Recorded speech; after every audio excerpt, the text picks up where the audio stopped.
विरार युवा कवयित्री श्रुती रसाळ यांच्या पापणीच्या पंखाखाली या कविता संग्रहाचा प्रकाशन सोहळा आज जुने विवा कॉलेजमध्ये आयोजित करण्यात आलाय।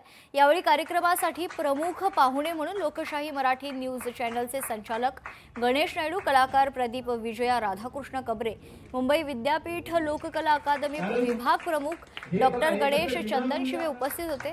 पापणीच्या पंखाखाली हा प्रेम कवितांचा मुक्त छंदातील कविता संग्रह असून त्याला ज्येष्ठ नाटककार स्वर्गीय श्री गंगाराम गव्हाणकर यांची अखेरची प्रस्तावना लाभली आहे।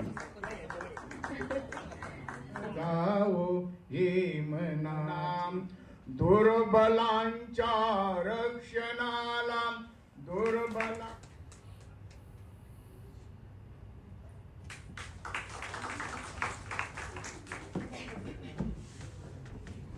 आणि प्रत्येक समाजाला ही आनंदाचीच अपेक्षा आहे, पण हे घडण्यासाठी कोणा देवाची करुणा भागायचं कारण नाही, किंबहुना प्रत्येकानं आपल्याला तर चमत्कार आहे, वाटो कुणाला वाटला तर चमत्कार आहे। स्वागतम, सुस्वागतम, शुभ स्वागतम।